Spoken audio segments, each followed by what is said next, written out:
The third one is one that I'm on the ground level trying to address is making sure that we have the very best teachers in front of our kids that are exceptional musicians and exceptional people and know their content and know how to structure a rehearsal or a lesson to give kids a meaningful musical experience each and every day.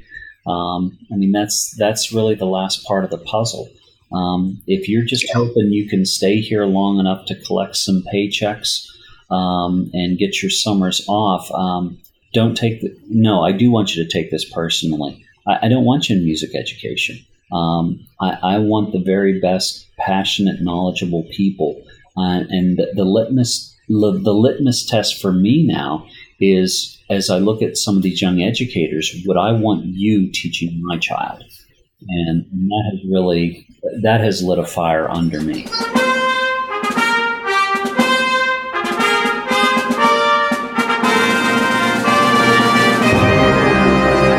Hello, everyone. Welcome to Everything Band, a podcast that features conversations with composers, conductors, and performers of music for winds and percussion. My name is Mark Connor. I'm a composer and educator, and each week I have the great fortune to speak with and share the stories and wisdom of musicians and leaders in the band community. Before we begin, I'd like to thank all of you for listening. I really appreciate your time, and I hope that you are finding value from these interviews. I rely on word of mouth and social media to bring the show to new listeners. If you think you know one or two people who might find these interviews useful, please let them know about it. You can also help by following me and sharing posts on Facebook, Instagram, Twitter, and YouTube. Everything Band is sponsored by Celtic Horizon Arts, the leading tour operator for the arts in the United Kingdom and Ireland. Celtic Horizon Arts hosts bands, orchestras, and choirs from around the world, and they are now taking inquiries for their 2020 Band Festival in Limerick, Ireland. This festival, featuring composer Johann de May, will include clinics, masterclasses, and cultural exchanges.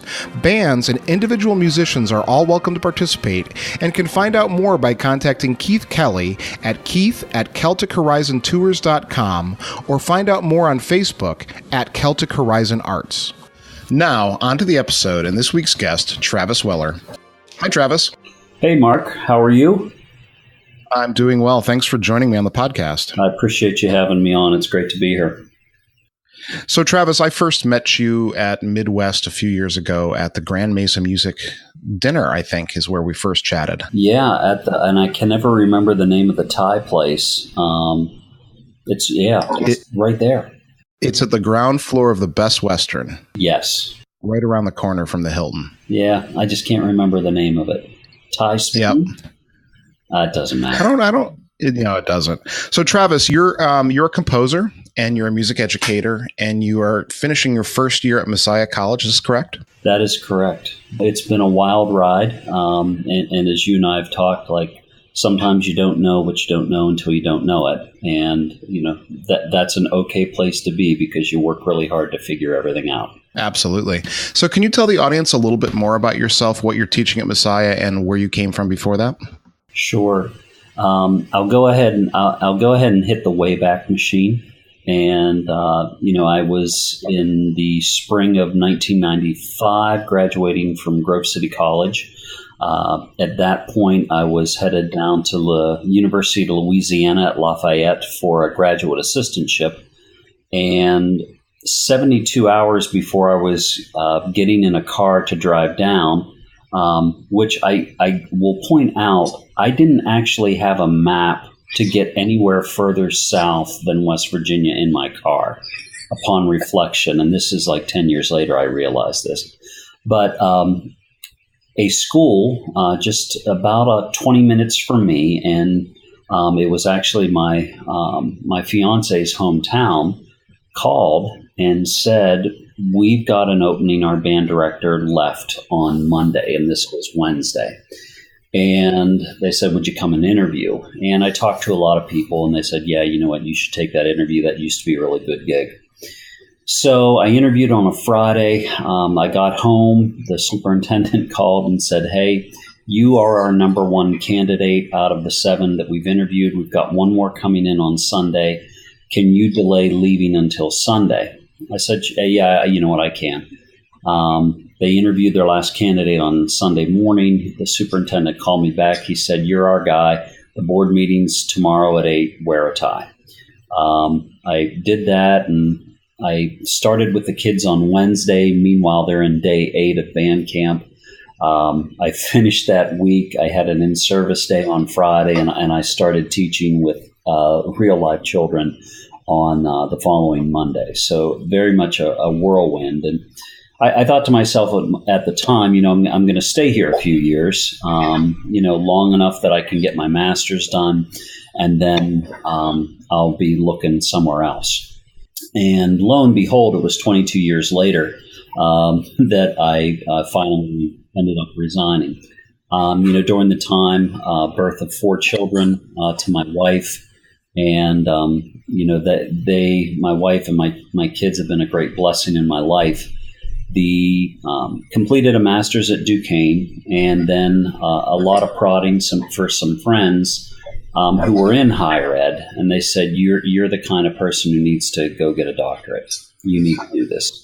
And so I ended up enrolling at Kent State, which was just down the road, and only about an hour from where I was teaching, and completed that in 2014. Along the way, I felt in the gig, like, and this from your life in teaching, you can get really wrapped up in what you have to do, and that there's part of you that is a musician that doesn't get the attention that it needs. And I was sort of in that spot. So I decided that I would take time, and I would go ahead and get back into composing, because I didn't have time to be playing in a community group. I didn't have time to be running out and invest the time practicing on tuba and playing a lot. And so I got back into composing and arranging, mostly out of the need for needing to do something for myself musically. And the product of that is I really just started writing again, and I tried writing some things for my own groups at Mercer. And one of my, I sent something to a friend and said, what do you think of this? And he's like, "Well, I think it's pretty good. Like, let me read it with my band." And, they put it on a concert, and it worked, it worked really well. And I just kept doing a little bit of writing at a time. And it was an email to Tim Loest, who's a writer for FJH.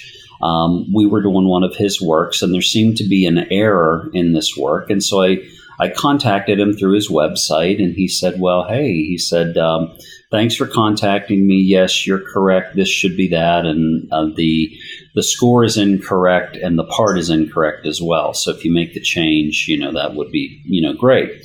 He said, I searched your name, and I came across, and Mark, this is totally going to date me right here. Tim's email said, "I came across your MySpace music page." Yeah, MySpace, kicking it old school, right?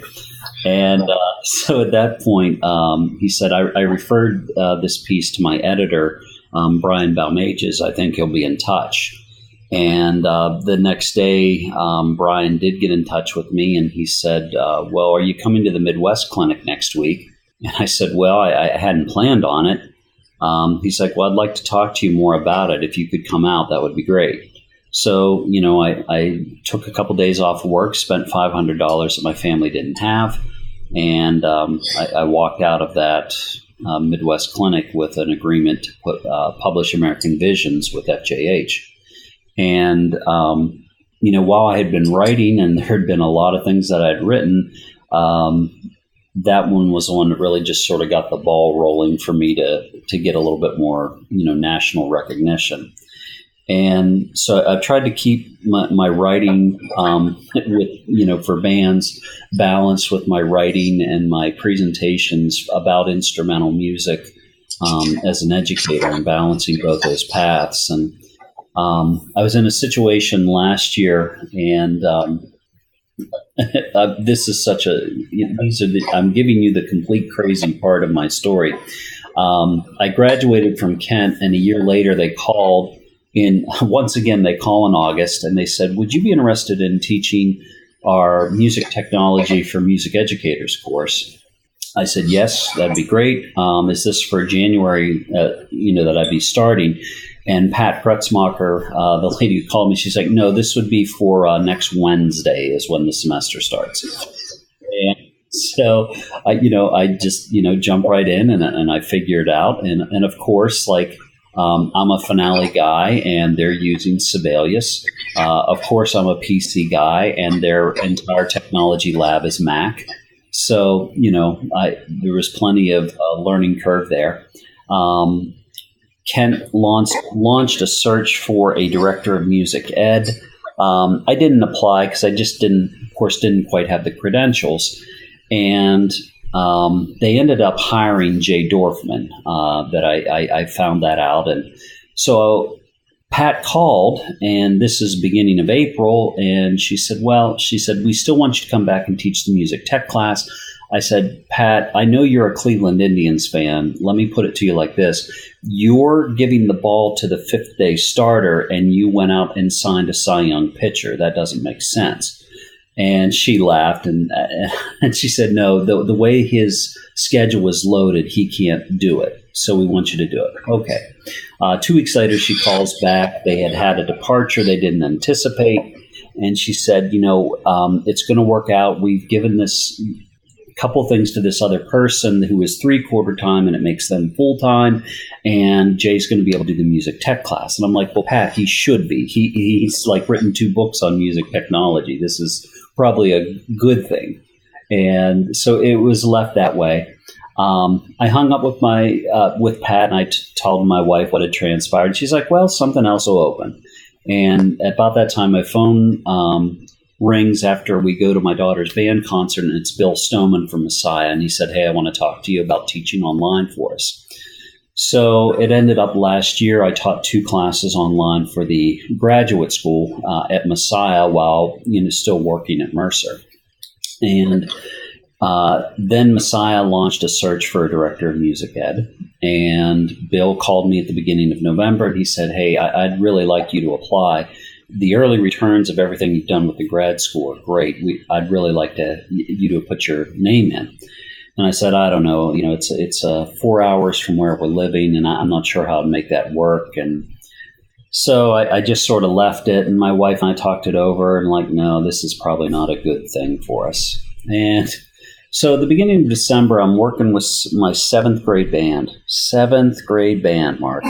And talking to these kids, I'm like, well, how many of you are going to audition for the honor band that we're hosting in March? And 2 hands go up. And God bless the 2 kids whose hands went up initially.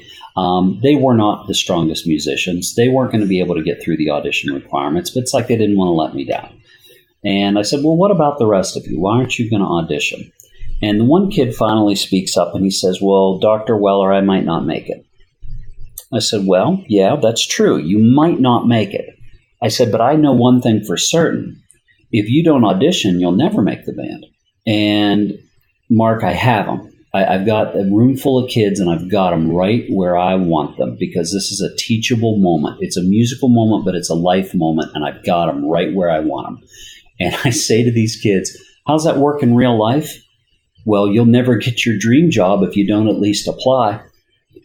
And all of a sudden, I'm one of those people that I've never heard God speak to me, but I definitely heard him laughing at me, which was sort of fun.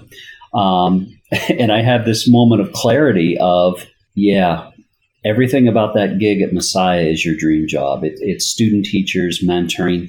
It's direct the second band. It's teach instrumental methods. This is your gig. And I thought about that really long and hard. And for the rest of that period, and I emailed my wife over lunch because I knew she had her lunch break at the same time. I said, I'm going to apply at Messiah. And she said, I think you should. And so it ended up that's where this path has led me now. And I'm enjoying it. I'm working with some really great people. Every day I'm working with Jim Colonna, who is a fantastic writer in his own right, and he does the wind ensemble, and so the two of us have formed a wonderful friendship.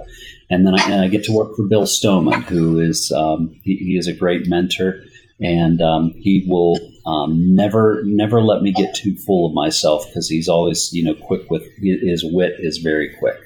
So at Messiah, it's I teach an introduction to music education course to the sophomores.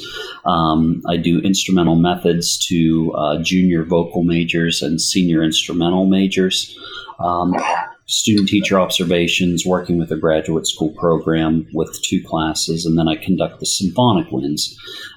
That's our second band. It's about a 50-member band, and some majors, a lot of majors on secondary instruments, and kids who just enjoy playing. So it's a great experience right now. That's awesome.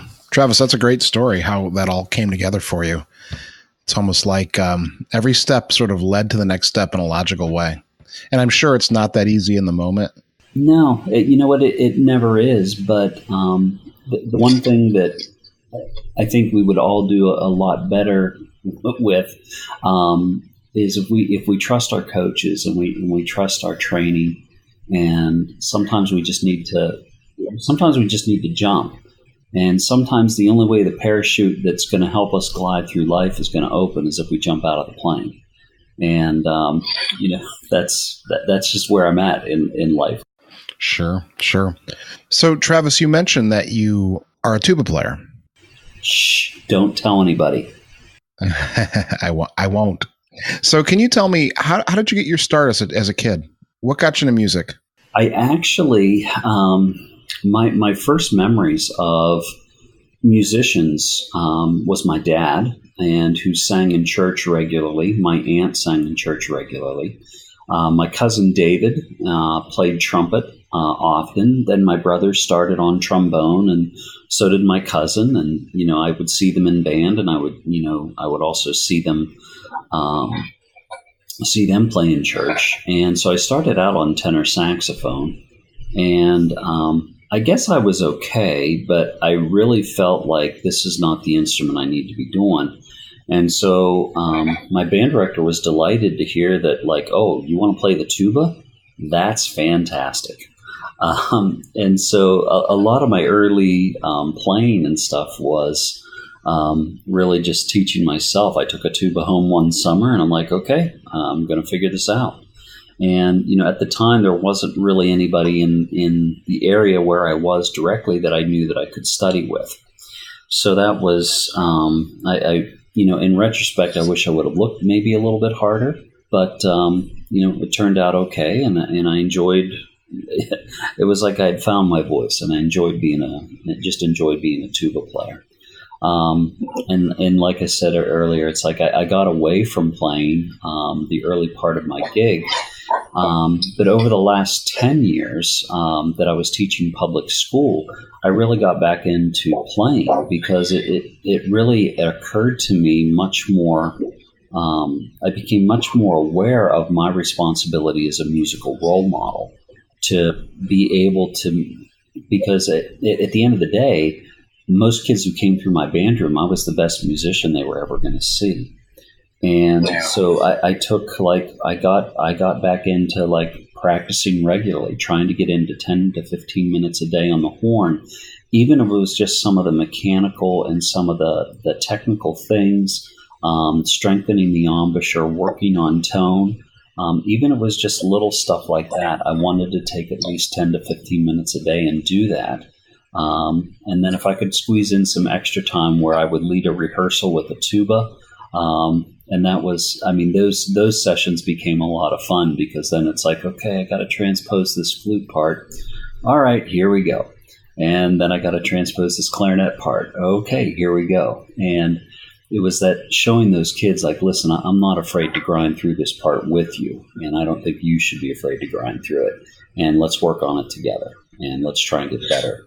And so I think it's an important part. And I've sort of made a list of people that I want to sound like and people that I seek out recordings of. I probably early as a tuba player, I tried to listen to like Sam Polyphian. And now I do a lot of, I seek out like if I can find recordings of Andrew Hitz playing or even Zirkle from Georgia. And a former student of mine went and just got done with his master's last year with him. So, and there's plenty of good tuba players out there. But I think that's the other important thing to emphasize to kids is, they'll come into rehearsal with a jersey on of their favorite football player, basketball player, whatever. But like if Andrew Hitz made a jersey for tuba, like how many tuba players would wear it?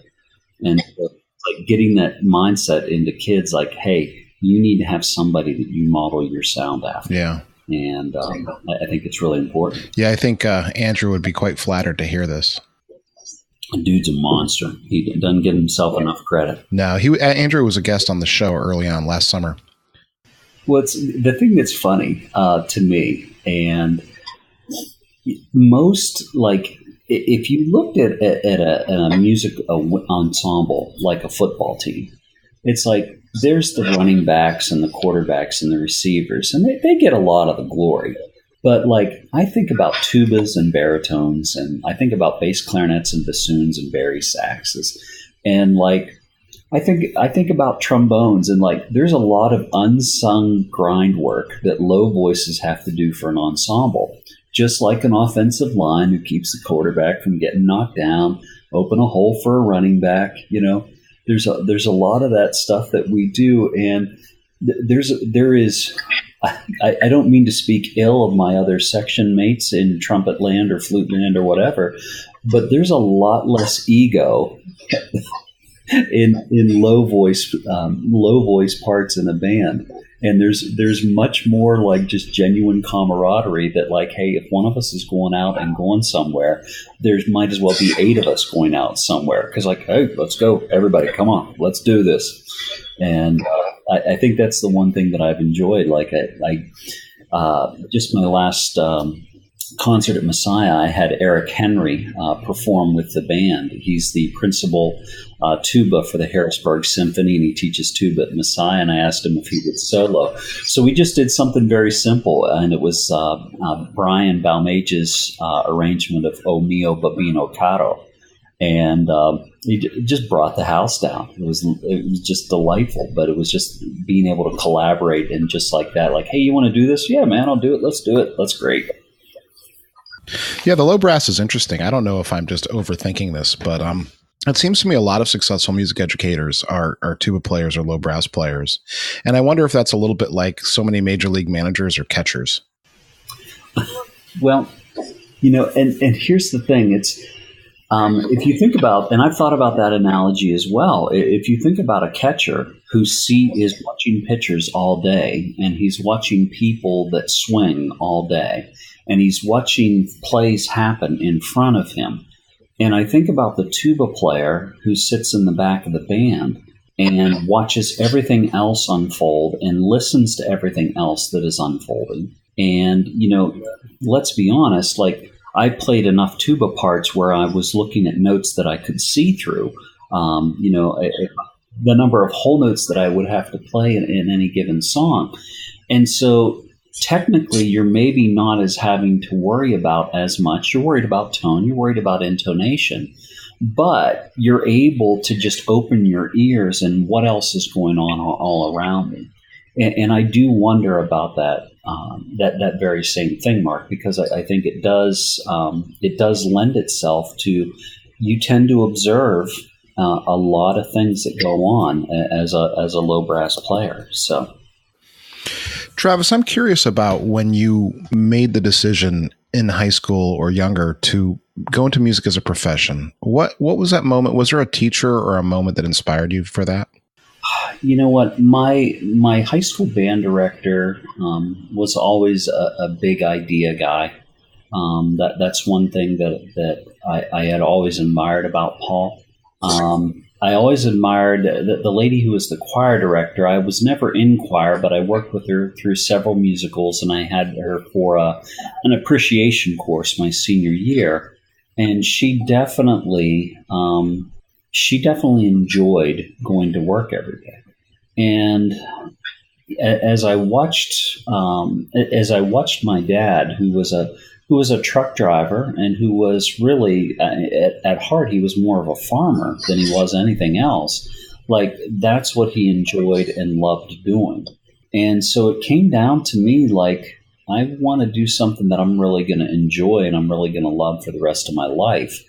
And that's really what the trigger was for me to go into music. I needed to do something I was good at. My brother was an electrical engineer. He was a complete brainiac. And that was like, my brother was the guy who was like acing all of the pre-calc and calculus tests his senior year. I was the kid who failed Algebra 1 in 8th grade because I just couldn't put it together. So I knew my skill sets were definitely a different path than my brother's. And I wanted to do something that I loved and that I felt passionate about. And there were enough really great musical experiences that I had that I was like, yeah, you know what, this is exactly where I want to be. Yeah, and I can't say that it was one defining particular moment, but it's like when I looked back at the sum of all the experiences of what I felt, and that was the thing of it. It was all feeling. Like, most people think about their career and decide what they're going to do, and you know, for those of us who are in music and in the performing arts, how we feel is sometimes more important than what we think. And it's that feelingful, I like to call it feelingful intelligence. So, Travis, I want to ask you, you talked about a little bit that you're supervising student teachers for the first time this year. And before we started to record, you mentioned that you supervise 6 or 7? I've got 7 that I'm directly responsible for this semester. So what's that experience been like, watching student teachers as they go into the classroom for the first time? And what sort of lessons maybe are they learning that we've forgotten about after we've done this for a while? You know, it's when I think back on my career at Mercer, and I had over 40 student teachers in 22 years. So I definitely had like a lot of daily interaction with them. When I got to Messiah, and now I'm like, well, I won't be seeing the same one every day, but I'm going to be seeing one, every day. And it's amazing to me that some of them have forgotten just how powerful knowing a student's name is. And the one of them, the one of them made a very strong commitment to like getting a seating chart down for the band that they were working with. And it was important that they made that effort to know every kid's name and be able to call upon them by name. And I think in today's education, where sometimes our students are looked at as a number because we want the kid to do well on the standardized tests so the school gets a good score. If we can continue to make our process a human process, and we call kids by their names and we give them a sense of identity, I think that's really, really strong.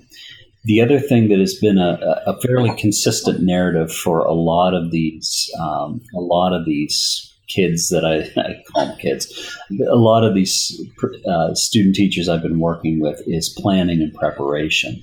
And that means knowing the score and understanding not only your melodic content, but your harmonic analysis and understanding, like, you know what, I'm working with a middle school band and I don't quite understand why this is orchestrated like this.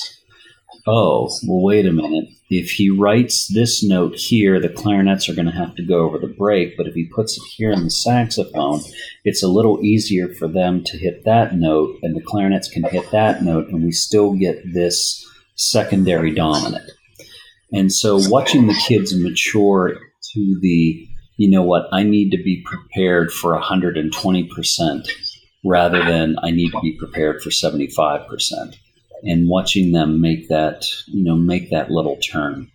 That's a hard lesson. It is. It's a very hard lesson. And the other thing that we've talked, a number of them we've talked about is like, if you've planned well and you've prepared well, when you have a moment, where you can capture an emerging moment and go off script, if you've planned well enough, it becomes much easier to do that.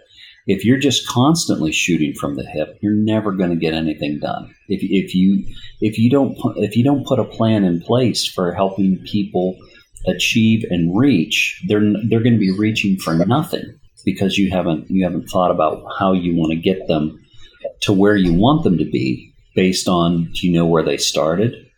Do you know what skills they need?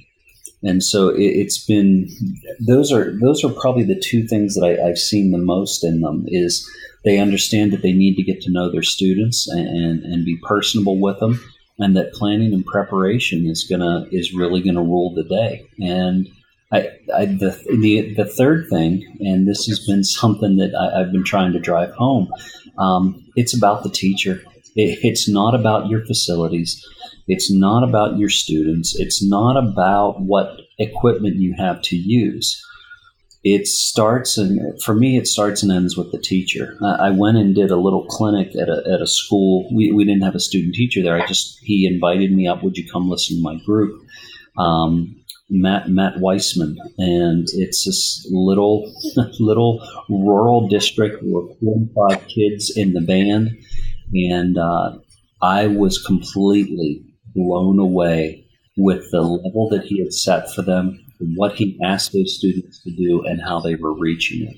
And I just read a Facebook post from him the other day. He had taken them to a festival of education. And they had received great superiors, and the rep that they were playing was really good rep. They were doing Foundry by Mackey. They were doing the 4 Shaker songs by Kelly. Beautiful tone, pristine intonation, unified articulation, sense of style, dynamic contrast. When I went and worked with them, there were very few things that I could really critique them on. And this little rural school district has no business having a band that plays that exceptionally well. It's about the teacher. So, Travis, as I sit and I listen to you talk about preparation and answering my question, I'm struck by wondering, do you have any tips or actionable advice that we can use to prepare? Like, what would you recommend? Within my own preparation, I tend to be someone who thinks about the end and tends to walk it backwards. So, like, for my concert series at Messiah this year, during the first semester, I had 8 rehearsals, concert. So I really thought to myself backwards from, okay, this is the dress rehearsal. That means I want to have this all locked up in place by that date. So then it became a matter of I think about the design of my rehearsals and how much time I'm going to devote to things based on, where I want to be, not necessarily where we're starting. I do have a sense of where the ensemble is as we start, but then it's really a matter of I work backwards within my rehearsals. I don't necessarily plan out to the minute that on, November the 3rd, I'm going to rehearse for these 10 minutes on this section and we're going to make sure, but rather it's a little bit more broad than that I devote the time that I need to have. And within that preparation aspect, the other thing that I'm trying to balance a little bit is how much is our skill set going to be raised by playing this music. And so I do think about within planning and preparation, I will spend probably 10 to 20 minutes just warming the group up and working on some things related to tone, but also working on some things that will eventually come into play as we rehearse the music. One of the things, and I call it linking, but I always think about like trying to link part of my warm up to part of the meat of what we're going to be rehearsing that day. And just as a quick example, when we were working on Jim Colonna's Jubilant Fanfare this year with the Symphonic winds, there were a couple of rehearsals where I actually had them warm up and we built a series of polychords that Jim really had used so prevalently in the piece. And it wasn't like it was this extreme range that the students were having to play in, but my own sense of where they were from the first semester told me, I don't know how much experience they've actually had listening to, balancing, and keeping those polychords in relative balance to each other. So that was just one of the things I felt was important to establish their ear and mindset towards attending to that specific musical aspect. And that's also something that I get on my student teachers about. Like, not all these kids are studying privately. Not all these kids are in a studio, like, working on things. So you have to be diligent about taking a few minutes of your rehearsal to instill some skills in them that will not only help them perform a piece better, but will also serve their long-term musical development. Yeah, no question. So Travis, this has all been great so far. We're going to come up on my starred questions pretty quick, but I have just a few more questions for you before we get onto that, if that's okay. So you mentioned working backwards. As a composer, we haven't talked much about your music. Is this part of your process is working the composition backwards from where you want to go to where you want to start? I wish just once, Mark, that when I start writing a piece of music, I would write it the same way. Like, I would get the idea, I would hear the development, and then I would hear, like I've had times where, like, I hear the last 8 measures first and I work backwards. I've had times where I hear that middle and okay, let's start there, and I'll work out from the middle. I've had times where it's like I started the piece 7 times, and on the 8th start, that's the one that I'm finally happy with. But I realized the sketches that I made in the second attempt I had an experience with a piece that I did called Apollo Arise, it's coming out this summer from Carl Fisher. And the opening motif had come to me, and it was relatively it was a fanfare in 3/4, and I'd experimented with some different rhythmic choices of how I wanted the fanfare to go. And I was like, okay, well, yeah, I like this, and I think this sounds okay. But then it was like I got to this middle section, and I'm stuck. And so I go back to my sketchbook, and I do keep a Dixon Ticonderoga and a sketchbook in my bag at all times. And I do a fair number of singing into my phone and recording of voice memos, which I will go back later and I will transcribe into the sketchbook. And I went back to a chord progression that I had written out in 2012. And this is like 4 years later that I was actually working on the piece. And this little chord progression of 8 measures, I was like, oh, yeah, yeah, that's it. That's what I should be using. So I've had those moments where, like, I can't believe that this is happening like it is. But I'm thankful I keep the sketchbook because it's a definite resource.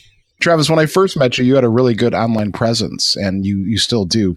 Can you tell me a little bit about Little Travis? You know what? Little Travis, as an educator, sometimes you hope that you don't need a gift, but sometimes you get a gift and it's really nice. And sometimes it's like, oh, hey, here's a gift card to Amazon, or a gift certificate to take your wife out to eat. Like, yeah, that's great. So my senior class of 2016, the band boosters that I used to have at Mercer, they would always get the seniors a going away present. And they got everybody in, all the seniors in the band and me, they bought bobbleheads. And they took several different pictures of me, and all of a sudden it is There it is. I've got this little bobblehead, and it says Dr. Weller on it. So I've taken Dr. Weller, or as I like to call him, Little Travis. I've taken him on a number of road trips. One year he went to Midwest with us. There's some nice pictures of Andy Yosviak in Westchester and Brian with Little Travis. I do keep him in my office at Messiah College. The Messiah College kids haven't quite caught on to the fact that there's a bobblehead named Little Travis yet. And I've been slow to let that cat out of the bag because I'm worried what these college kids would actually do with him.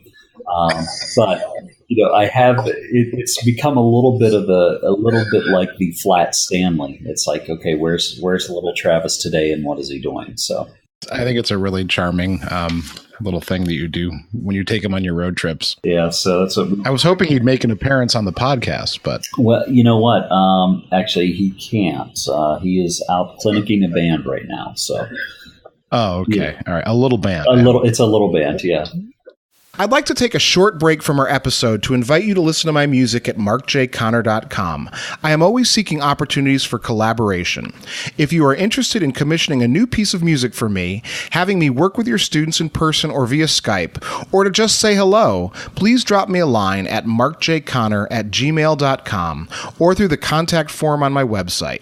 All right, so Travis, the first question that I'm going to ask from the last set here is, where do you draw the line between healthy and unhealthy competition in music? Oh boy, it's tough. That where I'm teaching, there are a number of competitive marching bands, and I mean they're out like in addition to 10, 12 football games if there's playoffs. There's some of them that are doing 7 or 8 weekends of band shows. My own daughter has gone through the PMEA circuit where, you audition at this festival to go to the next level, And as long as where I draw the line is if it's completely motivated that you just want the trophy or you want the medal, and you're not focused at all on learning about the piece, learning how to become a better musician, then we've got to stop. I really like the fact that music brings people together and we lift each other up and we encourage each other and we work towards a common goal. And sometimes when competition in music is involved, that gets brushed to the side pretty quickly. My second question is one that plagues music educators and musicians everywhere and everyone I've talked to, and that's how do you achieve work-life balance? First of all, the significant other in your life should be a strong enough person that they can tell you when to reel it in. And I've got a real gem in my life, and that's my wife. And there are certain things that, over the course of our marriage of 20 years, like that we've talked through, and out of respect for her and wanting to make sure that she has what she needs, there's certain things I just won't commit to doing anymore because I need her to feel that I still appreciate her and that I love her. And with my own kids, it's really the same thing as well. There's things that I will just intentionally do, and that means like I'll shut off my phone for a while. I'm not going to pick up my computer for a couple days at a time, just because I don't want to sacrifice that time away from them. The balance. I like to consider myself a very fierce moderate, Mark, and that means really trying to keep the balance in all things. And that, it goes for like life and work, but it goes for fun and seriousness. There's a lot of different areas of my life where, I seek to just keep that balance. Yeah. One of the things, as far as you go, as work-life balance, is that I had a chance to meet your daughter at Midwest this past year. Yeah, it's a good thing her mother is who she is because she's great. She wouldn't be anywhere if she had to depend on all of me. She was terrific. She was thoughtful and well-spoken and really had a presence about herself. So she's going to be an incoming freshman? She'll be a freshman next year at Messiah with me. So wow. It'll be the first time she will ever have had her dad for a class. So This should be a lot of fun. It should be. Are you nervous about it? No, because I'm not going to be any different. I'm not going to be. It's not going to change my approach and trying to be positive and trying to encourage people and trying to put the best possible music in front of my students and the best possible situations to get them. All right, Travis, this is a big question, the next one, and many different answers, many similar answers. But what are the challenges facing music education as we move forward to the 21st century, and how can we best meet them? This one, it might ruffle some feathers, but I just got to say it. I know they have been pushing non-traditional music ensembles. I know they have been pushing more individualized experiences in music education. But the reality is, I think one of the biggest things is for society, there's never been a time whenever band, choir, and orchestra have been more important. And that whole idea of a big group of people coming together, working towards a common goal, putting aside differences, encouraging each other, lifting each other up along the way, trying to give back to the people that are around them, their friends, their family, trying to represent where they're from in a positive way. I mean, if you took out the fact that it was music oriented, isn't that what we want for community? And that's the thing that I think some of the challenge is reinvigorating the appeal and what band, choir, and orchestra can give to the school community. I think that's one of them. The second thing is the financial support. And it does make me a little bit crazy about some of the moves in education that are diverting funding from that general education, and which is where band and choir orchestra reside. They're generally speaking, they're not music. For it's not a matter of it's music for just this small portion of the populace that can afford it. Like, everyone should be able to. And in some ways, like our technology initiatives, our charter school like funding that gets pulled from public tax dollars, sometimes those things start to add up and they start to take their toll. And listen, I understand athletics, and I had most of my kids have done some sort of sport in their life. But the thing that they have all sort of come back to the idea, and even my son, who's third grade, starring in a production of The Lion King right now, the arts are going to stay with them a lot longer in their life than perhaps sports will. And so the funding is going to be an ongoing thing, and we've got to have a society that where we cultivate a respect and appreciation for it. And those kids who are in band, choir, and orchestra, they are creating culture in their communities, and we need to look at it as such. And we need to get people out to band concerts. We need to get them out to choir concerts and orchestra concerts, because these are kids, and they're doing these amazing things. Shouldn't just be for the parents. Like, we've got to get a community there. All right, Travis, what advice would you give your younger self? Maybe you're the 18-year-old on the dais at your graduation. Don't do pegged pants in college. Wait, no, seriously. Yeah, don't do pegged pants in college. Practice more. Listen to more different kinds of music. Don't just be fascinated by band conductors that you've tried to model yourself after. But find an orchestral conductor that really speaks to you, and find a choral conductor that really speaks to you. And then just take more opportunities to make music in small groups with other people.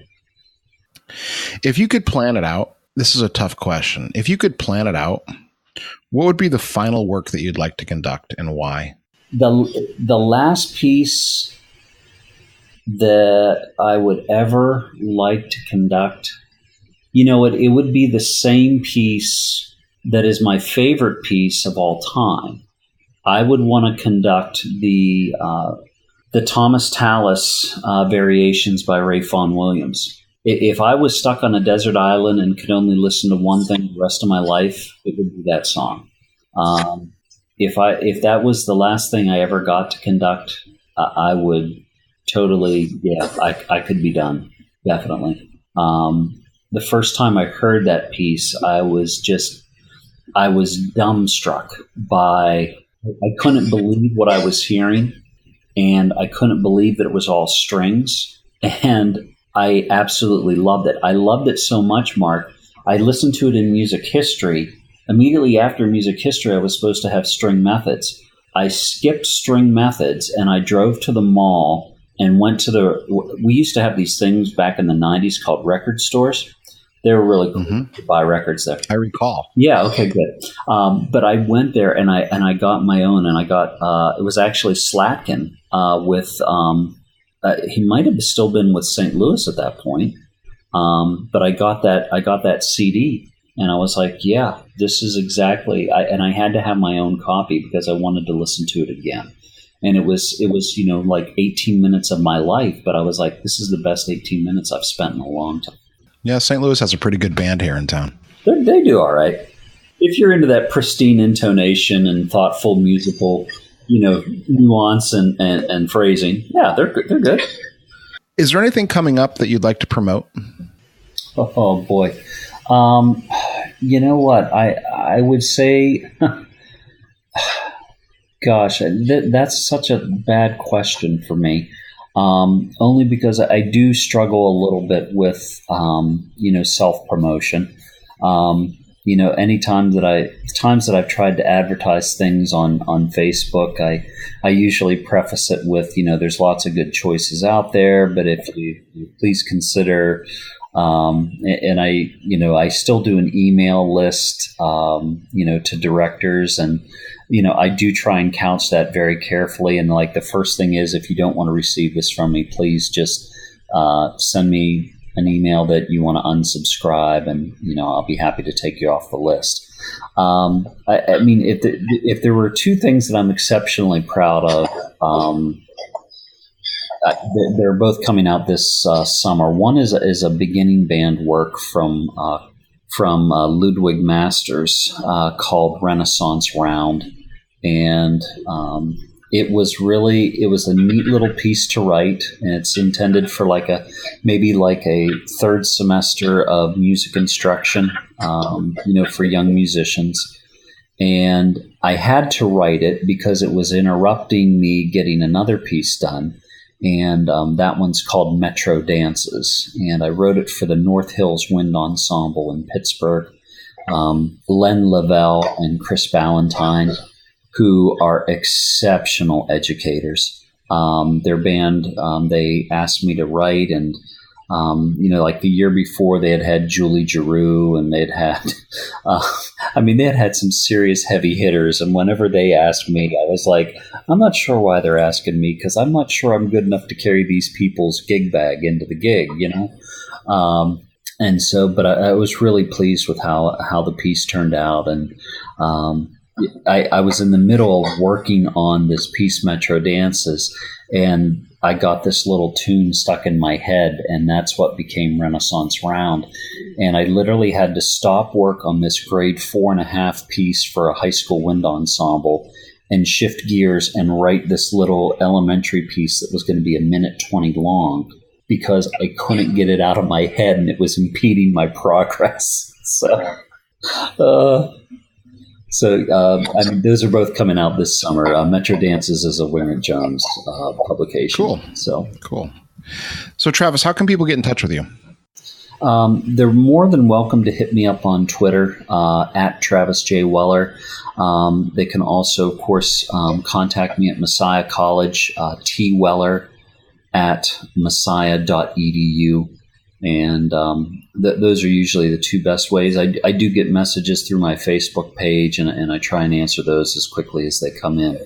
And then if you're at Midwest, chances are if you find the Starbucks, you'll find me. So yeah.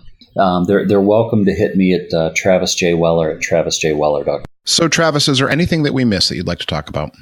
Gosh, no. I really appreciate this forum and going back through older episodes that you've done.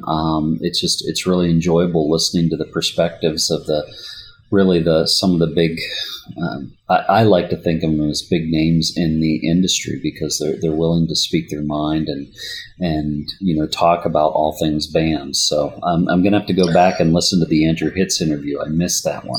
Yeah, no, it's been the interviews have been great, and I've been blessed with so many great guests. But as I keep going, you're my 60th episode, but there's probably 600 people or 6,000 people that deserve to be on the show. Yeah, and so that's the hardest part for me is just figuring out who's next and then asking them and getting that all done because it's just a mountain of people. So many wonderful opinions. Yeah, no, this is a great thing, man. All right, Travis. Well, thank you so much for your time. Hey, Mark, thanks for having me on. I appreciate it, and I look forward to connecting with you again down the road.